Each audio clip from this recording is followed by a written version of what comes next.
Bienvenidos al archivo del campo de guerra y a los archivos desclasificados. Antes de comenzar, no olviden suscribirse y darle like al video. Déjenos en los comentarios desde donde nos están viendo. El libro está abierto. ¿Crees que sabes lo que se siente ser observado? No lo sabes. No hasta que te das cuenta de que lo que te observa está intentando comprender tus defensas. No, tus vulnerabilidades. Mi nombre es Capitán Ethan Calder, y durante 6 semanas, en noviembre y diciembre de 2024, fui el coordinador de seguridad del turno nocturno en la base de la Fuerza Aérea de Langley, en Virginia. Las incursiones recientes de drones y lo que el Pentágono describió como pruebas irregulares de los procedimientos de respuesta son solo una insinuación de la realidad que presencié. Antes de contarles lo que realmente vi, necesito asegurarme de que me estoy explicando con claridad. Una vez que vean el patrón que observé, no habrá forma de ignorarlo. Los objetos no estaban analizando nuestras medidas de seguridad. Estaban estudiando cómo nos comportábamos. Mejor dicho, nuestras debilidades. Permítanme retroceder al punto donde todo comenzó. Porque la línea temporal que han escuchado en los informes oficiales es correcta en fechas, pero completamente incorrecta en contexto. El primer avistamiento ocurrió el 23 de noviembre alrededor de las 21:30, cuando el sargento agente Vale, uno de mis líderes de equipo a cargo de la seguridad perimetral, informó haber observado un conjunto de luces moviéndose en una formación precisa a unos 500 pies por encima de la valla oriental. El protocolo estándar para aeronaves no identificadas es un desafío por radio, activación de sistemas de rastreo y alerta inmediata a los F-22 para interceptación si el contacto no responde. Hicimos todo eso. Los objetos, eran 5, volaban en una formación en V perfectamente definida. Ignoraron por completo nuestros llamados por radio. Pero aquí está el primer detalle que debió habernos indicado que algo no estaba bien. Cuando nuestros sistemas de rastreo se fijaron en ellos, no intentaron evadirnos. No se alejaron. No realizaron maniobras evasivas, como esperarías de drones sorprendidos en espacio aéreo restringido. Simplemente ajustaron levemente su formación y continuaron en la misma dirección, moviéndose a unos 30 millas por hora. Demasiado lento para cualquier aeronave convencional y demasiado controlado para globos meteorológicos o escombros. Los F-22 estuvieron en el aire en menos de 4 minutos, pero cuando llegaron a las coordenadas de interceptación, los objetos simplemente habían desaparecido. No huyeron a gran velocidad. No descendieron por debajo del alcance del radar. Simplemente se desvanecieron, como si alguien hubiera accionado un interruptor y los hubiera apagado. Esa primera noche lo registramos como una posible incursión de drones. Probablemente un aficionado civil que entró en pánico al ver cazas militares. El mando no estaba satisfecho con la violación del espacio aéreo restringido, pero no era algo sin precedentes.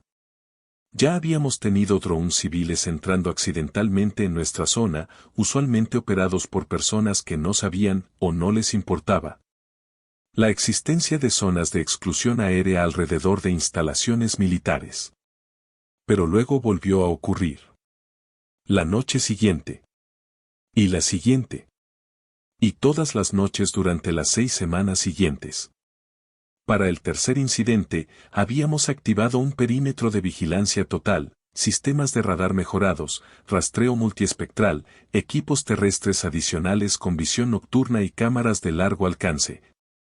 Y coordinación directa con la FAA para rastrear cualquier actividad registrada de drones en la región. Teníamos todos los recursos tecnológicos, salvo misiles tierra-aire, dedicados a identificar e interceptar estas incursiones. Y aún así, seguían apareciendo. Mismo rango horario, entre las 21 y las 2. Misma zona general, aunque con ligeras variaciones cada noche. Mismas características básicas, múltiples objetos moviéndose en patrones deliberados, a velocidades entre 20 y 50 millas por hora, y altitudes de entre 300 y 1.000 pies. Lo que hacía que todo fuera surrealista era lo casuales que parecían. No eran incursiones agresivas. No estaban probando nuestros tiempos de respuesta ni buscando puntos débiles en nuestros sistemas de defensa aérea. Simplemente estaban ahí, flotando sobre nuestra instalación como si tuvieran todo el derecho a estar presentes, completamente indiferentes a nuestros intentos de interceptarlos o identificarlos. Los medios se enteraron después de la primera semana, y pronto tuvimos reporteros acampando fuera del perímetro de la base, filmando las luces cuando aparecían y especulando sobre todo. Desde adversarios extranjeros hasta entusiastas amateurs de drones. El mando ofreció una conferencia de prensa en la que describieron las incursiones como actividad irregular de drones que estaba siendo investigada, pero que no representaba una amenaza para la seguridad de la base. Esa última parte era técnicamente cierta, pero profundamente engañosa. Los objetos no nos atacaban, pero tampoco podían considerarse inofensivos. Yo estaba en el centro de mando de la base durante la 9ª noche de incursiones cuando el sargento técnico Vale me mostró algo que cambió por completo mi comprensión de lo que enfrentábamos. Había estado revisando grabaciones de múltiples cámaras, intentando establecer patrones de vuelo y predecir dónde aparecerían los objetos la noche siguiente. Lo que encontró no era lo que nadie esperaba. Señor, tiene que ver esto, dijo Vale, proyectando imágenes sincronizadas desde 4 ángulos distintos en la pantalla principal. He estado mapeando los patrones de movimiento contra la actividad de la base, y hay una correlación que no tiene sentido para vigilancia o reconocimiento. El video mostraba uno de los objetos, una esfera de luz blanca, de unos 90 centímetros de diámetro según nuestras estimaciones de distancia, flotando sobre el perímetro sureste. Pero en lugar de enfocarse en los hangares donde estaban los F-22 o en los edificios de comando donde se llevaban a cabo operaciones críticas, estaba posicionado directamente sobre el punto de control de seguridad por donde el personal entraba y salía de la base. Mire lo que ocurre durante el cambio de turno, dijo Vale, adelantando el video hasta las 23, cuando el personal de seguridad del turno diurno era reemplazado por el nocturno. Mientras unos 40 aviadores pasaban por el control, el objeto descendió de 500 pies a unos 200 pies, lo suficientemente cerca como para que todos en la zona lo notaran. Varias personas apuntaron cámaras hacia él. Y entonces simplemente se quedó ahí. No se movió hacia objetivos sensibles. No intentó acercarse a áreas críticas. Solo permaneció suspendido sobre un grupo de personal entrenado realizando procedimientos rutinarios de cambio de turno. Está observando a la gente, dije, sintiendo algo frío formarse en el estómago. No las instalaciones. No las aeronaves. A las personas. Vale asintió, claramente perturbado por la implicación. Eso mismo pensé, señor. Así que revisé grabaciones de otras noches. Y cada vez que estas cosas bajan a nivel cercano al suelo, es cuando hay personal presente. No les interesa nuestra infraestructura. Les interesamos nosotros. Durante la semana siguiente, revisé personalmente cada minuto de grabación disponible, cruzando la posición de los objetos con los registros de actividad de la base. El patrón era innegable una vez que sabías qué buscar. Los objetos nunca se acercaban a nuestras áreas más sensibles cuando estaban vacías. Siempre aparecían cuando había personas. No mostraban ningún interés en nuestras aeronaves cuando estaban ancladas y aseguradas. No se detenían sobre nuestras antenas de comunicación, depósitos de armamento o centros de mando a menos que hubiera actividad humana significativa en esos lugares en ese momento. Pero coloca a un grupo de aviadores en cualquier parte de la base, administrando suministros, realizando ejercicios, o simplemente desplazándose entre edificios, y, en cuestión de minutos, aparecía algo posicionado para observarlos. No lo suficientemente cerca como para resultar amenazante, pero sí lo bastante próximo como para que su luz permitiera ver con claridad lo que el personal estaba haciendo. Nos estaban estudiando. Nuestros hábitos. Nuestras rutinas. Nuestros comportamientos. Nuestras reacciones a su presencia. Y lo hacían con una paciencia y una constancia que indicaban claramente que no tenían prisa y no les preocupaba ser detenidos.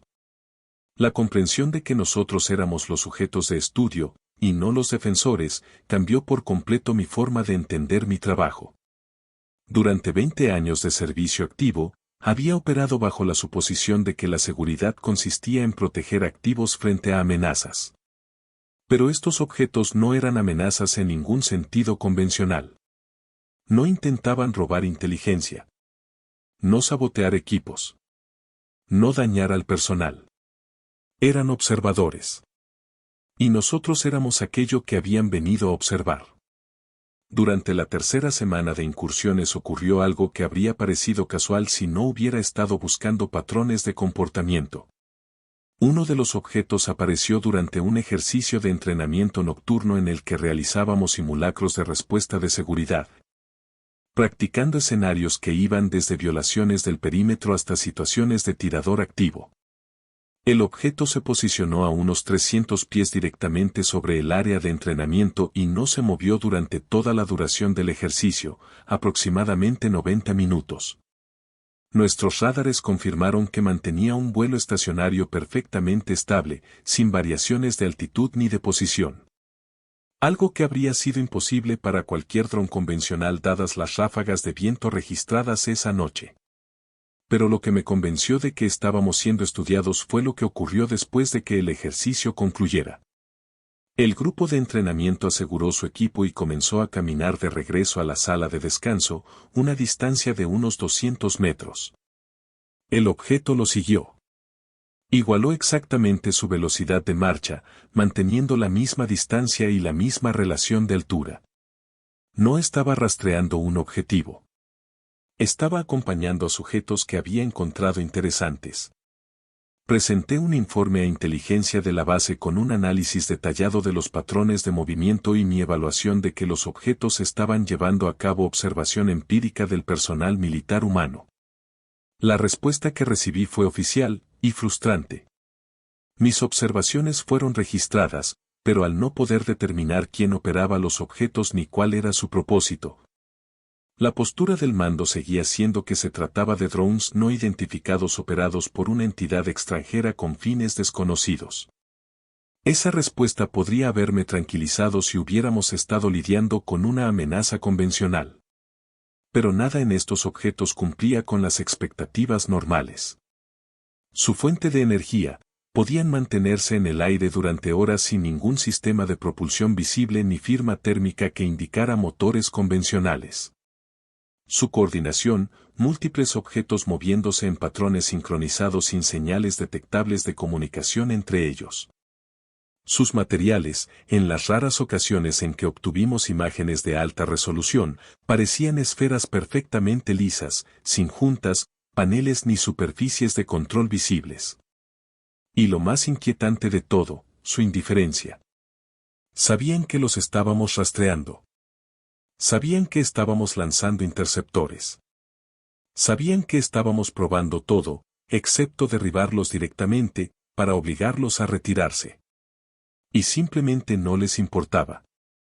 Continuaban con su observación con la calma de investigadores que saben que sus sujetos no pueden detenerlos. Para la cuarta semana, la moral del personal comenzó a resquebrajarse. No se puede trabajar en una instalación que está siendo vigilada por objetos desconocidos todas las noches sin que eso afecte el estado mental. La gente comenzó a presentar informes de estrés, de sentirse observada, de incomodidad al realizar tareas rutinarias, de dudas sobre su seguridad. El mando de la base trajo a la doctora Sarah Consincaid, una analista clínica que había trabajado con veteranos de combate que sufrían hipervigilancia y paranoia. Su evaluación, tras entrevistar a decenas de miembros del personal, fue que estábamos experimentando ansiedad colectiva impulsada por la pérdida de control y la incapacidad de neutralizar una amenaza percibida. Yo tenía una teoría distinta. Pensaba que la gente se sentía incómoda porque, en algún nivel instintivo, comprendía lo que yo había deducido tras el análisis. No teníamos el control. No éramos la fuerza dominante en esta situación. Algo nos estaba observando de la misma forma en que los biólogos estudian animales en su hábitat natural. Y ese cambio fundamental de roles estaba desencadenando respuestas para las que nuestra psicología no está preparada. Los seres humanos somos depredadores superiores. Estamos acostumbrados a estar en la cima de la cadena alimenticia, a ser quienes observan, analizan y deciden sobre otras especies.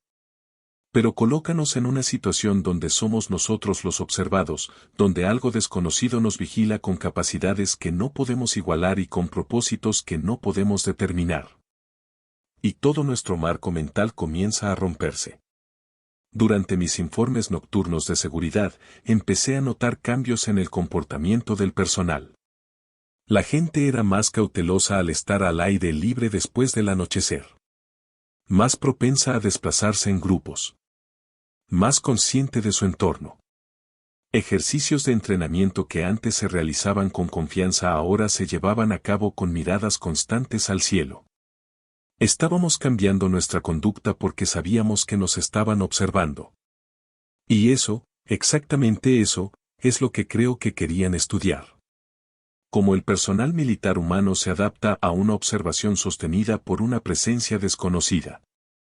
La quinta semana trajo algo nuevo. Durante la noche del 18 de diciembre, alrededor de las 22:45, múltiples objetos aparecieron simultáneamente en distintos puntos del perímetro de la base. Esto era inusual. Hasta entonces, habían operado en grupos pequeños, centrados en una sola zona a la vez. Esa noche, detectamos 7 objetos confirmados en 7 ubicaciones diferentes, cada uno posicionado cerca de áreas con actividad humana. Vale me llamó al centro de mando, con la voz cargada de tensión. Señor, creo que están realizando algún tipo de mapeo completo. Cada objeto está situado cerca de una función distinta de las operaciones de la base. Activó una pantalla táctica mostrando las posiciones. Un objeto cerca de la pista donde trabajaban las cuadrillas de mantenimiento. Uno sobre los dormitorios donde se alojaba el personal fuera de servicio. Uno cerca del comedor durante el horario de cena. Uno junto al depósito de vehículos. Uno cerca del centro de comunicaciones. Uno junto a la zona recreativa.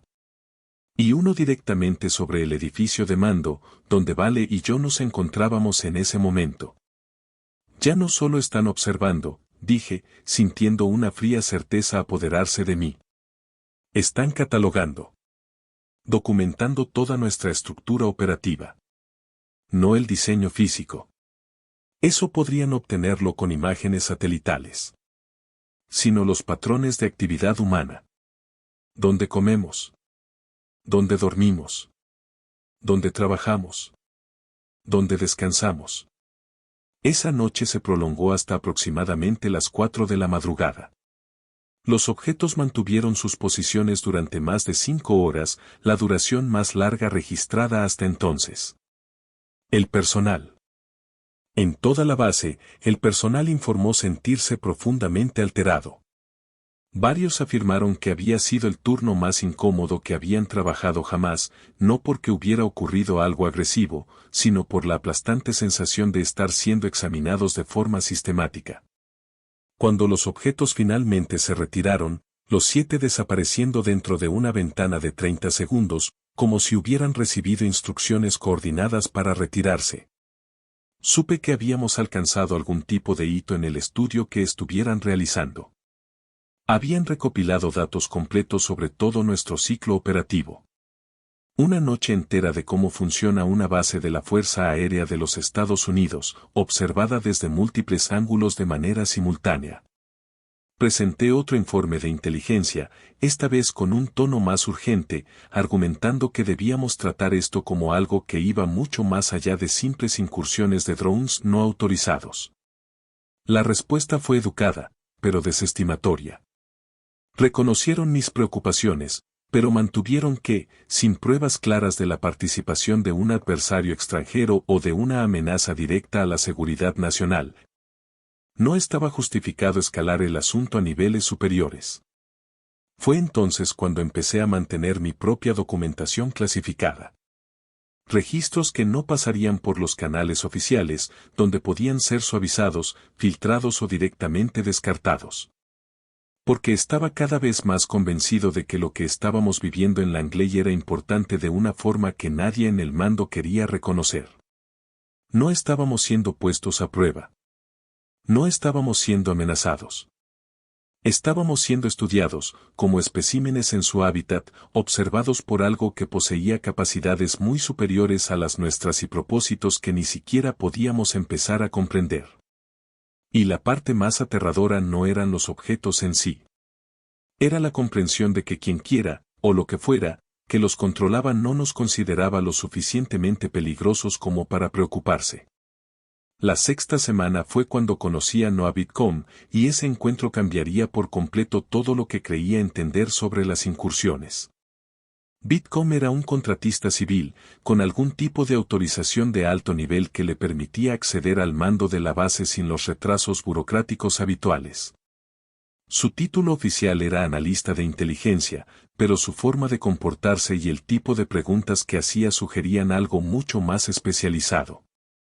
Me encontró en el centro de mando durante un turno diurno, revisando las grabaciones de la noche anterior, el 21 de diciembre. Para entonces, ya llevábamos 30 noches consecutivas de incursiones, una operación sostenida y anómala que empezaba a atraer la atención de altos mandos del Pentágono que exigían explicaciones que no podíamos dar. Capitán Calder, dijo, extendiendo la mano, que estreché de manera automática mientras intentaba entender quién demonios era y por qué nadie me había avisado de su llegada. Noah Bitcomb. He estado leyendo sus informes de inteligencia con gran interés, especialmente sus observaciones sobre objetivos conductuales frente a reconocimiento táctico. Su acento lo delataba como alguien del noreste, educado, preciso en su elección de palabras, con esa cadencia típica de trabajos gubernamentales, pero no de servicio militar activo. Tendría unos 45 años, complexión delgada, vestido con ropa civil demasiado cara para un contratista promedio, y llevaba consigo un dispositivo que reconocí como equipo especializado de inteligencia. No sabía que mis informes estaban siendo compartidos con analistas civiles, dije, más cauteloso que hostil, pero claramente alerta sobre hacia dónde se dirigía esa conversación. Bitcomb sonrió, pero la sonrisa no llegó a sus ojos. No lo están, oficialmente. Pero ciertas personas en determinadas agencias han tomado nota de lo que está ocurriendo en Langley. Hemos estado rastreando incursiones similares en otras instalaciones militares, y su análisis es el primero que identifica la naturaleza observacional de estos eventos, en lugar de atribuirles fines tácticos. Eso captó toda mi atención. ¿Otras instalaciones también están experimentando esto? 7, de las que tenemos constancia, respondió. Todas en los últimos 4 meses. Todas siguiendo patrones muy similares a los que usted ha documentado aquí. Bitcomb tomó una silla sin pedir permiso, un pequeño gesto de autoridad implícita que me indicó que se consideraba por encima de mi cadena de mando. RAF Lakenit, en el Reino Unido. Ramstein, en Alemania. Varios sitios en Japón. Mismas características, objetos con capacidades que superan la tecnología de drones conocida, y el mismo enfoque en la actividad humana, no en la infraestructura estratégica. Procesé esa información lentamente. Entonces esto no es algo aislado de Langley. Es una operación global que apunta a múltiples instalaciones militares estadounidenses en distintos teatros. Esa es una interpretación, dijo Bitcomb con cuidado. La otra, y sospecho que usted ya la ha considerado pero no la ha plasmado en informes oficiales. Es que quien está realizando estas observaciones no está interesado específicamente en las capacidades militares de Estados Unidos. Hizo una pausa deliberada. Está interesado en el personal militar en general. En el comportamiento humano dentro de entornos estructurados, con jerarquías claras y roles definidos. Lo dijo despacio, observando mi rostro para medir mi reacción. Yo mantuve una expresión neutra. Disciplina militar. Ocultar lo mucho que esa hipótesis coincidía con conclusiones que yo mismo había evitado escribir. ¿Por qué bases militares? Pregunté. Si les interesa el comportamiento humano, hay objetivos mucho más fáciles. Ciudades, espacios públicos, cualquier lugar con grandes poblaciones y sin defensas aéreas ni cazas interceptores. Bitcom asintió, como si hubiera aprobado una prueba. Exactamente la pregunta correcta. Y creo que la respuesta es que las bases militares ofrecen algo único, entornos controlados, donde el comportamiento humano sigue patrones previsibles. Piénselo como un aula, continuó. Si quisiera estudiar cómo las personas se adaptan, cómo responden a la jerarquía, cómo funcionan bajo disciplina y estructura, las instalaciones militares son puestos de observación perfectos. ¿Está diciendo que somos ratas de laboratorio? Pregunté sin rodeos. Estoy diciendo que son sujetos de investigación. Hay una diferencia. Las ratas de laboratorio no saben que están siendo estudiadas. Ustedes sí. Y eso es parte de lo que los hace valiosos. Se inclinó ligeramente hacia adelante. ¿Cómo se comportan las personas cuando saben que están siendo observadas pero no pueden impedirlo? ¿Cómo se adapta personal militar altamente entrenado a una observación sostenida por una presencia que no puede analizar ni controlar? Vale se había unido a nosotros en silencio durante el intercambio, trayendo café que se enfrió en nuestras manos mientras escuchaba. Como buen suboficial, miraba a Bitcom con la desconfianza natural hacia cualquiera con acceso clasificado y afiliaciones ambiguas. ¿Para quién trabaja usted? Preguntó Vale directamente. Porque no es del Departamento de Defensa. No es inteligencia de la Fuerza Aérea. Y definitivamente no es solo un contratista cualquiera que casualmente leyó informes clasificados. La sonrisa de Bitcom esta vez fue más fría. Pregunta justa, sargento. Digamos simplemente que trabajo para una agencia que se ocupa de fenómenos que no encajan limpiamente en las categorías tradicionales de amenaza. Mi trabajo es analizar patrones en eventos que la inteligencia militar trata como incidentes aislados. Y luego evaluar si esos patrones representan anomalías reales o simples coincidencias que parecen significativas porque los humanos somos muy buenos encontrando patrones, incluso cuando no existen. ¿Y en cuál categoría caen estas incursiones? Insistí. Anomalía real, respondió Bitcom sin dudar. Capitán, lo que está ocurriendo en Langley y en las otras instalaciones no es aleatorio. Es sistemático, sostenido y deliberado. Había estado llevando a cabo una observación organizada del personal militar durante meses, utilizando una tecnología que no podemos analizar ni replicar. Y ya no parecían especialmente preocupados por mantenerse ocultos. Eso sugería que habían llegado a un punto en el que no les importaba que supiéramos que estábamos siendo estudiados. Durante las 3 horas siguientes, Bitcom nos expuso información de inteligencia que debería haber estado muy por encima de mi nivel de autorización. Grabaciones de otras bases mostrando los mismos tipos de objetos, exhibiendo los mismos patrones de comportamiento. Análisis de múltiples agencias, todas llegando a conclusiones similares. No eran drones convencionales. Y no estaban siendo operados por ningún adversario extranjero conocido. Perfiles psicológicos del personal en las instalaciones afectadas mostraban patrones constantes de estrés vinculados a la conciencia de vigilancia, no a la percepción de una amenaza directa. Y enterrado dentro de todo ese volumen de datos había algo que me heló la sangre. En RAF Lakenit, uno de los objetos había sido captado con imagen térmica de alta definición durante una noche particularmente clara. La resolución era lo suficientemente buena como para revelar detalles que nuestros sistemas en Langley no habían podido detectar. El objeto no era un dron en ningún sentido tecnológico conocido. No tenía propulsión visible. No presentaba firma térmica de motores.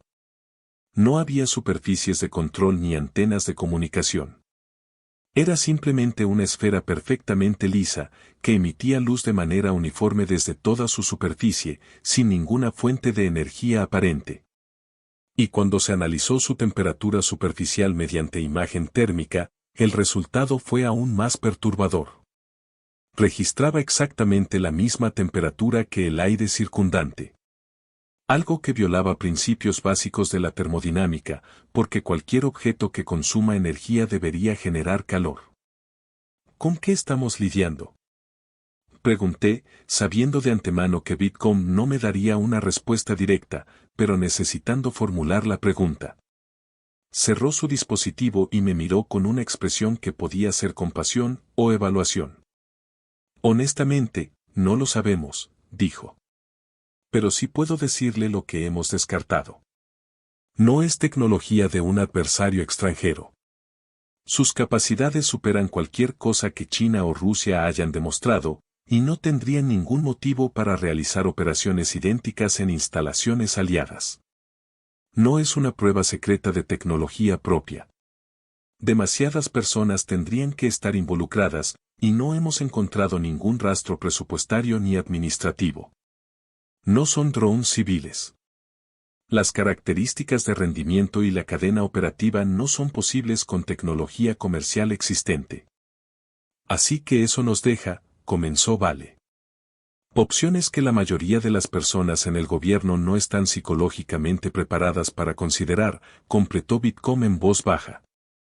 Por eso existe mi agencia, para evaluar posibilidades que quedan fuera de los paradigmas aceptados y determinar si representan amenazas reales, o simplemente cosas que aún no comprendemos. Se levantó para irse, pero se detuvo en la puerta. Capitán, necesito que continúe documentando todo lo que observe. Pero también necesito que añada un enfoque específico. Preste atención a cómo los objetos responden a distintos tipos de actividad humana. ¿Muestran mayor interés en operaciones rutinarias o en eventos inusuales? ¿Se posicionan de manera diferente ante actividades grupales frente a individuos aislados? ¿Parecen responder a nuestros intentos de comunicación o son completamente indiferentes a nuestra presencia? Me está pidiendo que ayude a estudiar a las cosas que nos están estudiando, dije. Le estoy pidiendo que recopile datos que puedan ayudarnos a entender qué quieren y si deberíamos preocuparnos por sus intenciones. Hizo una pausa. Porque ahora mismo, capitán, estamos operando completamente a ciegas. Sabemos que estamos siendo observados, pero no sabemos por quién, con qué propósito, ni si esto es una investigación benigna o la fase inicial de algo mucho más peligroso. Después de que Bitcom se fue, Vale y yo permanecimos sentados en silencio durante un largo momento, procesando implicaciones que ninguno de los dos quería expresar en voz alta. Señor, dijo finalmente Vale, ¿estamos realmente considerando que esto podría no ser de origen humano?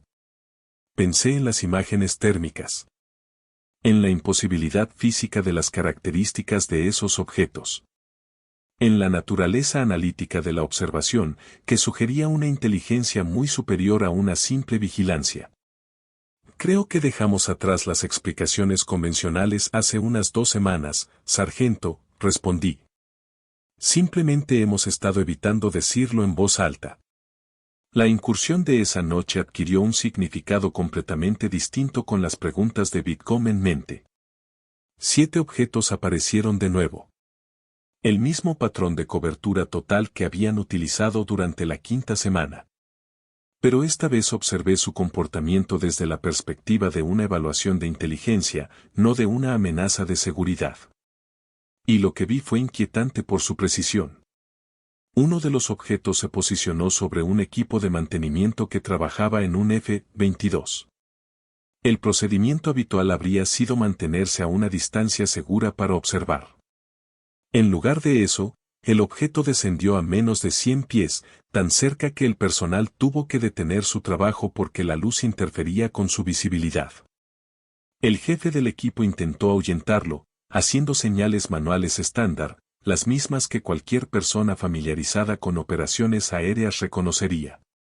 El objeto ascendió unos 50 pies y se desplazó lateralmente unos 20 metros, retirándose de encima del área de trabajo, pero manteniendo contacto visual con el personal. Había respondido a una comunicación humana. No a las palabras. No al significado exacto de los gestos. Sino a la intención detrás de ellos. ¿Viste eso? Dijo Vale, que observaba la misma transmisión, con la voz tensa por algo que podía ser asombro o miedo. Entendió que el equipo quería que se moviera, y lo hizo. Eso no es comportamiento preprogramado, respondí. Eso es inteligencia receptiva. Vimos interacciones similares desarrollarse en múltiples cámaras. Objetos ajustando su posición cuando el personal les apuntaba con cámaras, como si fueran conscientes del deseo humano de documentarlos.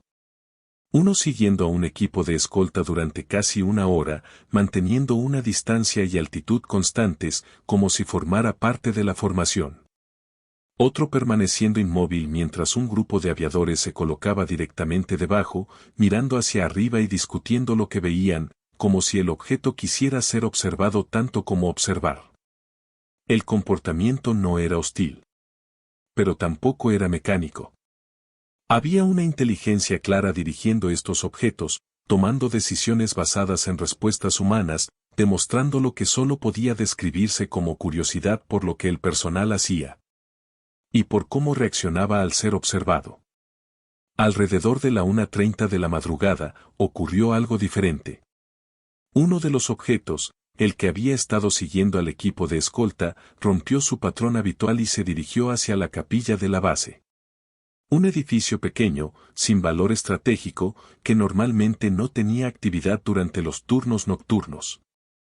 Pero esa noche, el capellán Morrison estaba en su oficina, visible a través de la ventana, trabajando en su computadora. El objeto descendió hasta el nivel de la ventana, a unos 5 metros del cristal, y permaneció allí durante casi 20 minutos. Lo suficientemente cerca como para que Morrison. Lo suficientemente cerca como para obligarlo a prestarle atención, pero no tan cerca como para resultar físicamente amenazante. Activé la señal de la cámara de seguridad centralizada de la capilla y observé la reacción de Morrison. Se levantó, se acercó a la ventana y simplemente miró al objeto, no con miedo ni hostilidad, sino con algo que se parecía mucho al asombro. Y entonces hizo algo que me hizo cuestionar por completo cómo habíamos estado manejando estas incursiones. Le saludó con la mano. Un gesto simple y amistoso, el tipo de saludo que uno le haría a un vecino. Y el objeto, lo vi ocurrir en tiempo real, pulsó su luz, apenas un poco más brillante, durante unos 3 segundos, antes de ascender y volver a unirse a los otros objetos en su patrón de observación. Había respondido a su saludo. Había reaccionado a un acto social humano con su propia forma de reconocimiento. Eso no era tecnología de vigilancia. Eso era comunicación. Llamé a Bitcom de inmediato, sin importarme que fueran casi las 2 de la madrugada. Contestó al segundo tono, como si hubiera estado esperando mi llamada. No solo están observando, dije sin preámbulos. Están interactuando. Responden a nuestras comunicaciones, ajustan su comportamiento en función de nuestras reacciones. Esto no es reconocimiento. Es contacto. Hubo una pausa prolongada antes de que Bitcom respondiera, y cuando lo hizo, su voz tenía un peso que me indicó que había confirmado algo que ya sospechaba. Capitán, necesito que refuerce al máximo la seguridad operativa sobre lo que acaba de decirme. No presente informes formales. No discuta esta observación con nadie excepto con el personal que haya presenciado directamente las interacciones. ¿Puede hacer eso? ¿Por qué? Pregunté. Esto parece exactamente el tipo de información que el mando debería conocer. Porque el mando responderá escalando a protocolos de defensa activa, y no creo que queramos derribar algo que está intentando comunicarse con nosotros. Si esos objetos hubieran querido dañar al personal o destruir equipos, han tenido 6 semanas y oportunidades infinitas. En lugar de eso, han llevado a cabo una observación cuidadosa y ahora, aparentemente, intentan una interacción básica. Eso sugiere intenciones no hostiles. Y también sugiere inteligencia. Inteligencia real, añadió. No artificial. No drones programados siguiendo algoritmos. Sino entidades que toman decisiones basadas en la comprensión de señales sociales humanas. Sí, respondió Bitcom con sencillez. Y por eso esta situación acaba de entrar en un territorio que muy pocas personas dentro del gobierno están preparadas para manejar. Continúe documentando, capitán. Pero hasta que le indique lo contrario, trate sus observaciones como inteligencia compartimentada que no debe incluirse en los informes de incidente estándar. El resto del turno transcurrió en un estado de normalidad surrealista. Los objetos continuaron con sus observaciones. El personal realizó sus tareas con la resignación que surge tras 6 semanas de incursiones constantes. Y yo redacté un informe de turno que omitía cuidadosamente cualquier mención a la interacción en la capilla o a mi creciente certeza de que estábamos lidiando con algo completamente fuera de la experiencia militar convencional. Cuando mi turno terminó a las 6 de la mañana y caminé por la base hacia mis alojamientos, miré el cielo del amanecer y pensé en lo que todo aquello significaba. Si mi análisis era correcto. Si los objetos no eran amenazas, sino algún tipo de emisarios. Si habíamos estado respondiendo a un posible primer contacto con protocolos de seguridad y posturas militares. Cuando en realidad lo que estaba ocurriendo era algo que avanzaba con extremo cuidado, intentando estudiarnos antes de revelarse de manera más directa. Y pensé en la responsabilidad que implicaba ese conocimiento. Si debía seguir órdenes y tratar esto como una incursión no autorizada. O si debía empezar a prepararme para el momento en que la fase de observación terminara y aquello que nos observaba decidiera que era hora de una comunicación real. La 7ª semana comenzó con una reunión que confirmó mis peores temores sobre cómo el mando planeaba manejar las incursiones. El coronel Hastings, comandante de la base, se presentó ante el personal superior y los equipos de seguridad con esa postura rígida que delata decisiones ya tomadas y órdenes a punto de ser emitidas. Con efecto inmediato, vamos a implementar medidas defensivas activas contra aeronaves no identificadas, anunció. El Pentágono ha autorizado el uso de sistemas de guerra electrónica para interrumpir operaciones de drones y, si es necesario, fuego activo para derribar estos objetos y recuperar la tecnología. Sentí que el estómago se me hundía. Bitcom me había advertido que esto llegaría, que la tolerancia prolongada a las incursiones acabaría siendo políticamente insostenible. Pero entenderlo a nivel intelectual y escuchar la orden directa de derribar objetos que habían mostrado todas las señales de una atención pacífica eran dos cosas muy distintas. Señor, intervine antes de poder pensarlo mejor, no tenemos identificación positiva del operador ni del propósito de estos objetos. Atacarlos podría interpretarse como una acción hostil por parte de quien los controla. Hastings me miró con la firmeza irritada de un comandante que ya había escuchado objeciones durante días. Capitán, llevamos 43 noches consecutivas de violaciones del espacio aéreo. Sea cual sea el mensaje que estas incursiones pretendían enviar, ya ha sido recibido. Seguir permitiéndolas demuestra debilidad e invita a más violaciones de espacio aéreo restringido. La reunión continuó con detalles técnicos sobre los sistemas de guerra electrónica que se desplegarían, las frecuencias objetivo y las reglas de enfrentamiento si los objetos resistían las contramedidas electrónicas. Todo aquello se sentía como ver un accidente en cámara lenta. La lógica militar y la presión burocrática estaban anulando cualquier consideración sobre si estábamos a punto de cometer un error irreversible con algo potencialmente mucho más importante que simples drones no autorizados.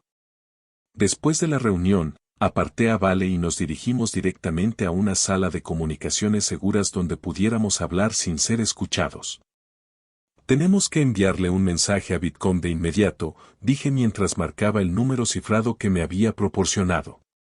El mando va a escalar a enfrentamiento activo. Y si mi evaluación es correcta, eso podría ser catastrófico. Vale asintió con gravedad. ¿Qué cree que pasará si realmente derribamos uno? En el mejor de los casos, respondí, perdemos el objeto, recuperamos restos que prueban que es tecnología de un adversario extranjero y todo esto se convierte en un incidente diplomático serio. En el peor de los casos, destruimos algo que ha estado llevando a cabo una observación pacífica durante 6 semanas. Y quien quiera que los controle interpreta eso como la respuesta de la humanidad a un intento de contacto. Pasamos de ser sujetos de estudio interesantes a amenazas que requieren un tratamiento distinto. La llamada a Bitcom fue directamente al buzón de voz. No era inusual, dada su agenda errática, pero eso no hacía menos urgente la situación. Dejé un mensaje breve explicando la situación y solicitando respuesta inmediata, y pasé el resto del turno intentando encontrar alguna forma de retrasar o impedir el despliegue de las medidas defensivas activas. No la había. La decisión venía directamente del Pentágono, aparentemente impulsada por la presión del Congreso para hacer algo respecto a las incursiones de drones, que había estado atrayendo una atención mediática creciente. El mando local no tenía margen alguno para desobedecer la orden. El enfrentamiento de esa noche comenzó de forma aparentemente normal. A las 21:45, 3 objetos aparecieron en posiciones conocidas, cerca de áreas de actividad habitual. Nuestros nuevos sistemas de guerra electrónica se activaron automáticamente, saturando la zona con señales de interferencia en múltiples rangos de frecuencia diseñados para perturbar sistemas de control de drones y navegación GPS. Los objetos no reaccionaron en absoluto. Continuaron con sus patrones de observación sin mostrar ningún indicio de verse afectados por la interferencia electrónica. Nuestros sistemas confirmaban que las señales de bloqueo se estaban transmitiendo correctamente, pero los blancos permanecían completamente intactos, como si no recibieran señales de radio en absoluto, o como si operaran en un espectro que nuestras contramedidas simplemente no podían tocar. Los sistemas de guerra electrónica son ineficaces, informó Vale desde su estación. Los objetos mantienen posición y características de vuelo sin variación. El coronel Hastings estaba presente en el centro de mando para esta operación y observé cómo su expresión pasaba de la confianza a la confusión y finalmente a algo que se parecía peligrosamente a la ansiedad. Cuando quedó claro que nuestras capacidades más avanzadas de guerra electrónica no estaban teniendo ningún efecto. Escalen a sistemas de energía dirigida, ordenó. Designen con láser el objeto más cercano y prepárense para posible fuego activo si no se retira. Ese fue el momento en que todo pudo salir terriblemente mal, muy rápido. Nuestros sistemas de energía dirigida estaban a punto de activar láseres diseñados para inutilizar sistemas ópticos de drones y, potencialmente, dañar su electrónica de control. Contra drones convencionales, eran extremadamente eficaces. Contra objetos que ya habían demostrado inmunidad total a la guerra electrónica, no tenía idea de qué resultado podrían producir. El láser fijó uno de los objetos, una esfera suspendida a unos 120 metros sobre el perímetro oriental. Durante un instante, no ocurrió nada. Luego el objeto comenzó a descender. No se retiró. No evadió. Avanzó. Bajó hasta unos 60 metros de altitud y se mantuvo allí, inmóvil. Está respondiendo al láser, dijo Vale, señalando lo obvio, pero intentando verbalizar lo que todos estábamos viendo. Señor, no está evadiendo. Se está acercando a la fuente. Todo instinto profesional que había desarrollado en 20 años de servicio activo gritaba que aquello estaba mal. Los objetos bajo amenaza no se acercan a sus atacantes. Evitan. Se retiran. O responden con fuerza. Pero este objeto estaba haciendo exactamente lo contrario. Como si estuviera analizando lo que acabábamos de hacerle, o quisiera observar de cerca el sistema que lo había señalado. Y entonces aparecieron 3 objetos más, materializándose en un espacio aéreo que había estado vacío momentos antes, posicionándose alrededor del primero. No adoptaron una formación agresiva. No hubo maniobras ofensivas ni alineaciones de ataque. Pero era claramente una respuesta a nuestra escalada. Habíamos apuntado a uno, y los otros habían acudido. «Alto el fuego», ordenó Hastings, con la voz tensa. «Todos los sistemas, mantengan fuego contenido y postura defensiva elevada. Durante 10 minutos. 10 minutos que se sintieron como horas. Observamos cómo los 4 objetos mantenían su formación a 60 metros mientras toda nuestra fuerza de seguridad permanecía en estaciones de alerta, esperando que ocurriera algo. Los objetos no avanzaron. No se retiraron. Simplemente mantuvieron posición, como si estuvieran esperando que nosotros hiciéramos el siguiente movimiento. Entonces hicieron algo que habría parecido absurdo si no lo hubiera presenciado en tiempo real. Los objetos comenzaron a pulsar su luz en patrones sincronizados, variaciones de intensidad que duraron unos 30 segundos, antes de volver a una iluminación estable. ¿Están intentando comunicarse?, preguntó Vale, expresando lo que varios en el centro de mando estaban pensando.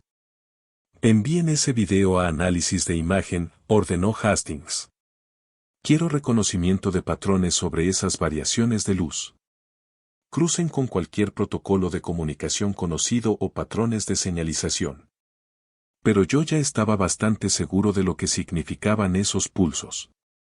Era una respuesta directa a nuestra escalada. Un mensaje que decía: vimos lo que hiciste.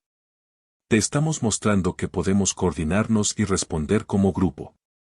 Ahora, ¿qué quieres hacer? El enfrentamiento se prolongó hasta las 3:20. Los objetos mantuvieron su posición. Nosotros mantuvimos nuestra postura defensiva. Nadie escaló más allá de eso. Luego, como si hubieran recopilado toda la información que necesitaban de la interacción, los objetos ascendieron a su altitud habitual de observación y reanudaron sus patrones estándar. Hastings permaneció en comunicaciones seguras con funcionarios del Pentágono durante el resto de la noche. Aunque no tuve acceso a esas conversaciones, el resultado quedó claro cuando informó al personal superior a las 6. Las contramedidas electrónicas y de energía dirigida han sido consideradas ineficaces, anunció.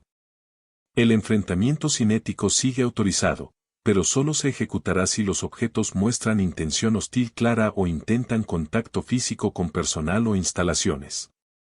De lo contrario, continuamos con protocolos de observación y documentación.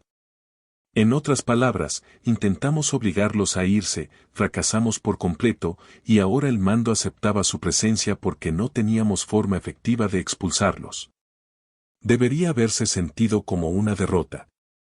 Una admisión de que no podíamos proteger nuestro propio espacio aéreo frente a una intrusión persistente. Pero sentí algo más cercano al alivio, porque no habíamos convertido una observación aparentemente pacífica en un conflicto irreversible mediante una acción agresiva que no podríamos deshacer.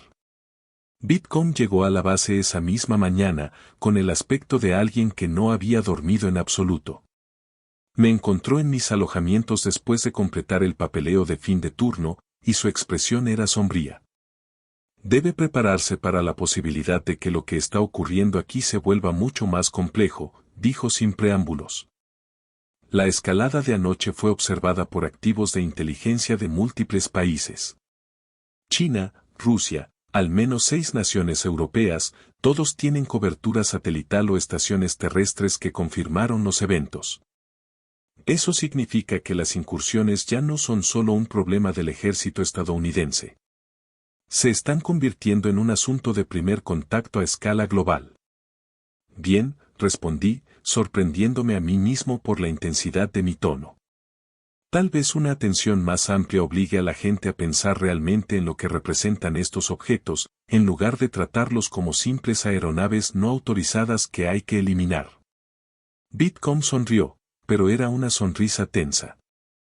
Capitán, usted está operando bajo la suposición de que los objetos son amigables porque no han mostrado agresión. Pero considere la interpretación alternativa. ¿Y si nos están observando cuidadosamente para identificar vulnerabilidades? ¿Y si toda esta paciencia es simplemente recopilación de inteligencia previa a algo mucho menos pacífico? No lo creo, respondí con firmeza. 6 semanas de presencia constante. Múltiples oportunidades para causar daño o recopilar información sensible. Y en lugar de eso, solo observaron. Respondieron de forma proporcional cuando escalamos. Mostraron señales claras de inteligencia y comunicación. Eso no es reconocimiento previo a un ataque. Eso es protocolo de contacto. Tal vez, concedió Whitcomb. O tal vez sea un nivel de paciencia estratégica que la doctrina militar humana no contempla. El problema, capitán, es que estamos haciendo evaluaciones basadas en marcos humanos, en suposiciones humanas sobre comportamiento e intención.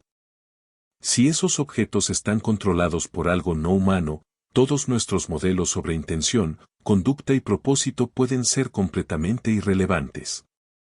Hablamos durante otra hora, explorando escenarios e implicaciones que iban desde un primer contacto esperanzador hasta posibilidades mucho más perturbadoras. Pero bajo toda esa especulación, ambos operábamos desde la misma base de incertidumbre absoluta. Simplemente no sabíamos lo suficiente para hacer evaluaciones confiables sobre lo que estaba ocurriendo ni sobre lo que significaba.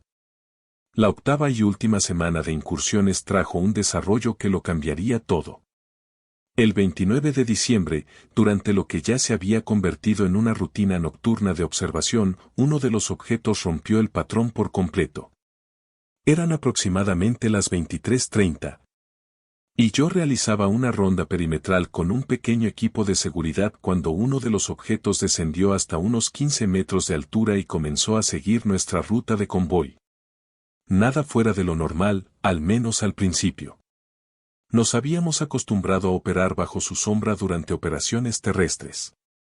Pero entonces descendió aún más, hasta unos 6 metros del suelo. Lo suficientemente cerca como para ver detalles que antes habían sido imposibles de distinguir. La superficie no era completamente lisa, como había supuesto. De cerca, mostraba patrones geométricos, diseños que parecían rotar y reconfigurarse, como si toda la esfera fuera flexible o incluso orgánica. Y la luz que emitía no era uniforme. Había variaciones sutiles de color e intensidad, pulsos organizados en patrones que parecían claramente intencionales. Señor, está intentando comunicarse, dijo el teniente Harris, el miembro más joven del equipo y el menos preocupado por parecer ingenuo al decir lo evidente. Esos patrones parecen diseñados para transmitir información. Tenía razón. Los patrones eran demasiado regulares, demasiado estructurados para ser aleatorios. Pero no teníamos ninguna referencia para interpretar su significado. Éramos como personas viendo televisión por primera vez, capaces de reconocer que algo se transmitía, pero completamente incapaces de entender el contenido. Entonces el objeto hizo algo que nos obligó a todos a detenernos y mirar en silencio. Proyectó un haz de luz sobre el suelo frente a nosotros. Y dentro de ese haz apareció una imagen. No era un holograma al estilo de la ciencia ficción, sino una representación visual formada por luz sobre el pavimento. La imagen era simple. Un círculo central, rodeado de círculos más pequeños, como un sol con planetas en órbita. Uno de esos círculos estaba resaltado. El tercer planeta desde el centro. La posición de la Tierra en el sistema solar. Dios mío, susurró Vale. Nos están diciendo de dónde vienen. O nos están diciendo que saben de dónde venimos nosotros. La imagen se mantuvo durante unos 10 segundos, luego se desvaneció mientras el objeto ascendía de nuevo a su altitud habitual y retomaba sus patrones estándar de observación. Pero el mensaje era inequívoco. Después de 7 semanas de observación pasiva, habían decidido comunicarse directamente, confirmar que entendían dónde estaban y, posiblemente, anunciar que no eran de aquí. Informé de inmediato a Whitcomb a través de canales cifrados, consciente de que este era exactamente el tipo de desarrollo que su agencia existía para analizar. Su respuesta llegó en menos de una hora. Documente todo. Mantenga los procedimientos normales.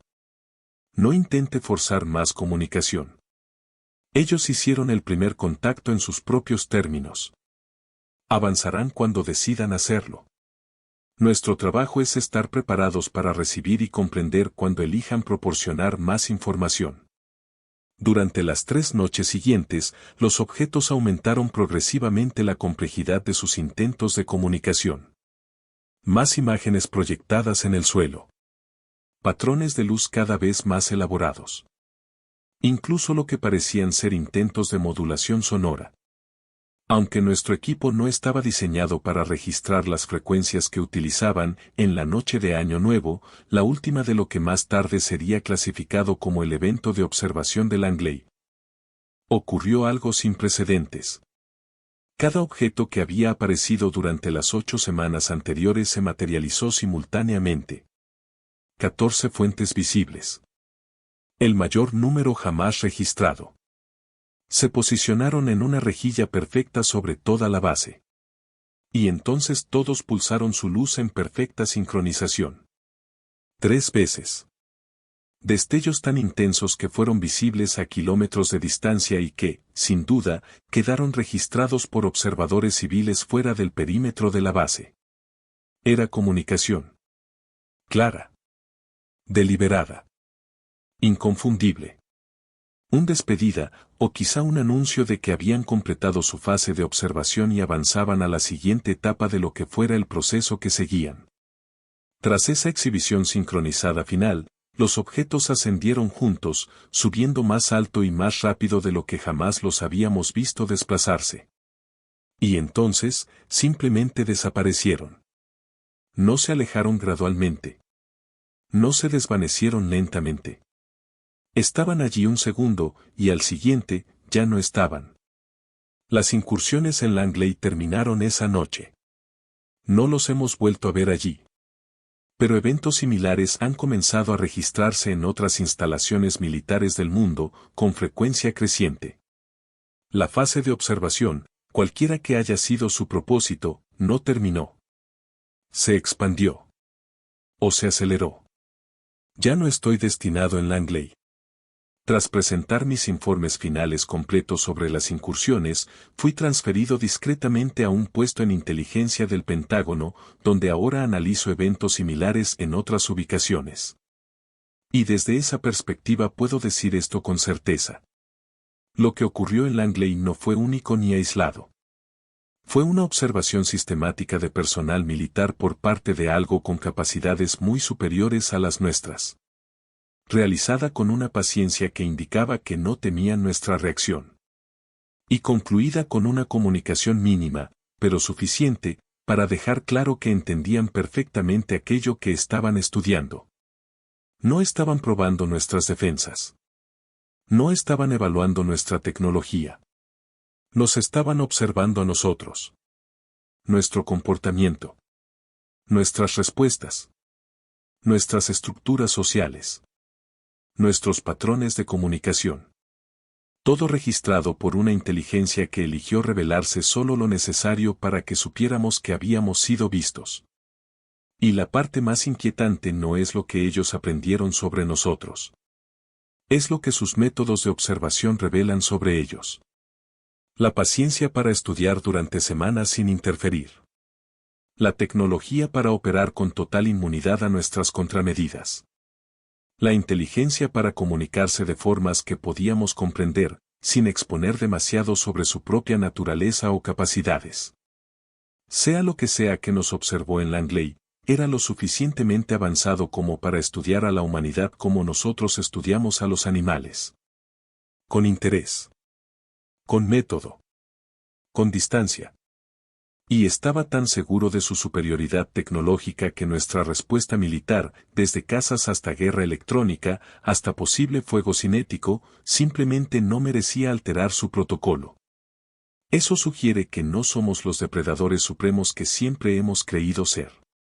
Sugiere que hay inteligencia en nuestro mundo, o más allá de él, que nos ve de la misma manera en que nosotros vemos a las criaturas en los documentales de naturaleza. Interesantes. Dignos de estudio. Pero no dominantes. ¿Y esa comprensión? Tal vez despierten curiosidad, quizá incluso un instinto de preservación, pero no nos ven como pares. No como iguales. No como amenazas. Noah Bitcombe me lo dijo con claridad durante una de nuestras largas conversaciones analizando el incidente de Langley. La verdad más difícil de aceptar para el personal militar no es que podamos ser inferiores a otra inteligencia, sino que podamos ser irrelevantes para sus prioridades. Que todas nuestras armas, nuestra tecnología y nuestra planificación estratégica simplemente no importen lo suficiente como para merecer su atención directa. Pienso en eso cada vez que analizo informes de otras instalaciones que experimentan observaciones similares. Cada vez que veo los mismos patrones, estudio paciente, respuestas proporcionales a nuestras escaladas y una comunicación cuidadosamente dosificada que revela lo justo para confirmar inteligencia sin exponer vulnerabilidades.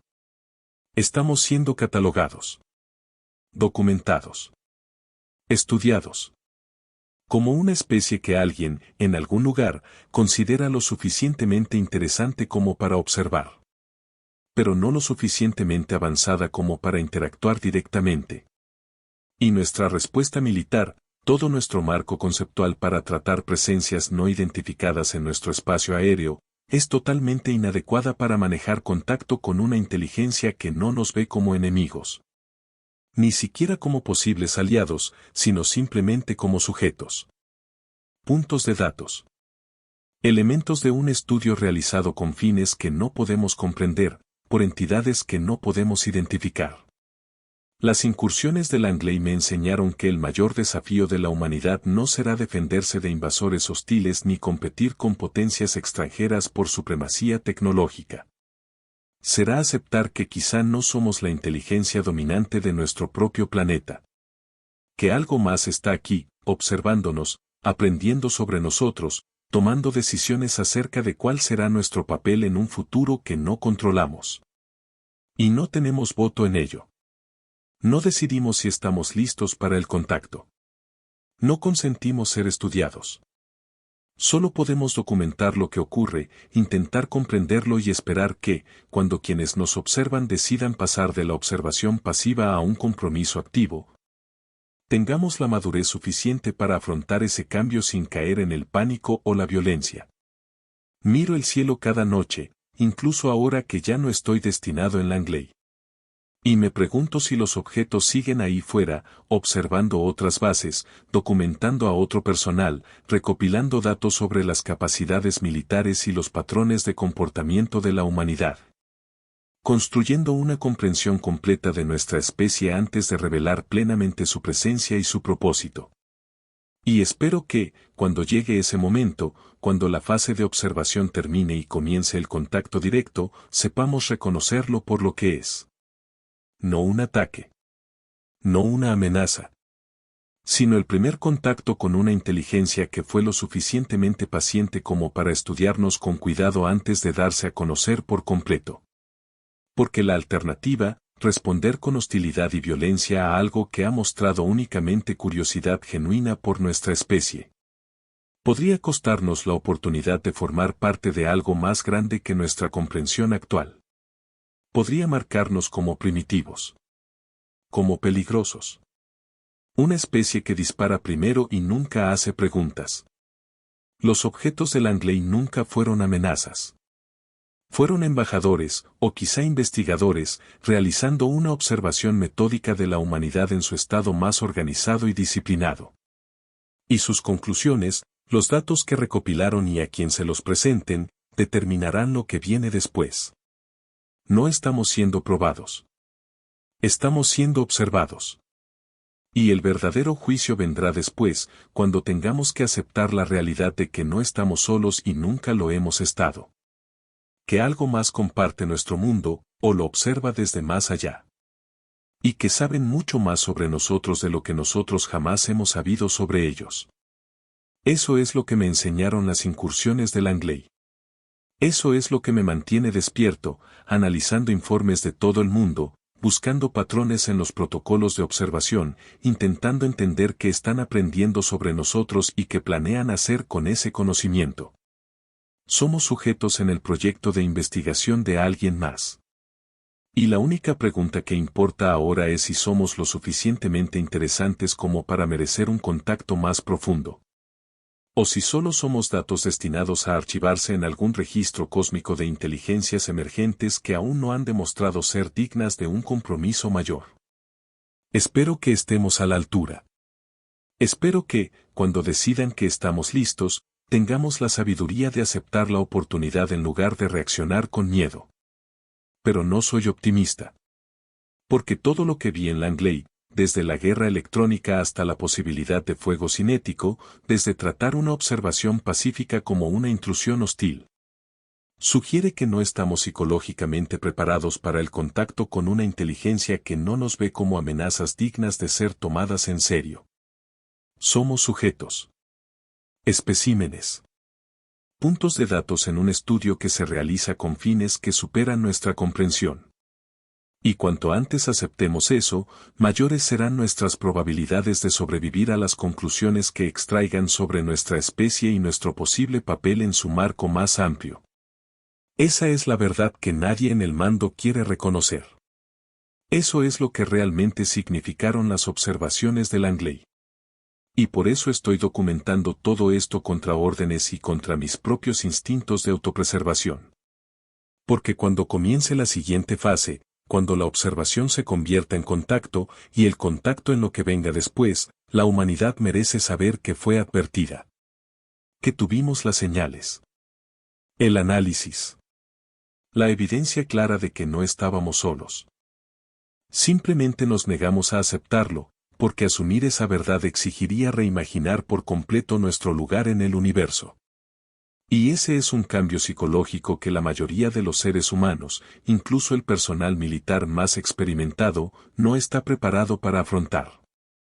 Pero estemos listos o no, se acerca. La fase de observación está terminando.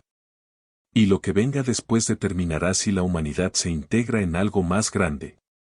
O si permanece sola, relegada a algún registro cósmico reservado para las especies que se demuestran demasiado agresivas o demasiado primitivas como para participar en comunidades de inteligencia más amplias. Espero que tomemos la decisión correcta cuando llegue ese momento. Pero después de ver cómo manejamos 8 semanas de observación pacífica en Langley, no estoy seguro de que lo hagamos.